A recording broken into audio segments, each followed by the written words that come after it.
Что же такое забота и любовь к себе? Это прежде всего самоуважение.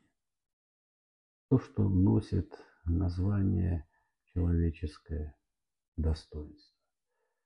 Это умение быть к себе снисходительным, обходиться без жесткой самокритики.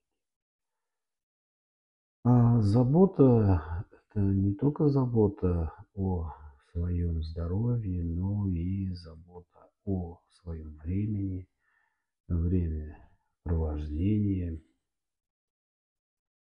об умении выбирать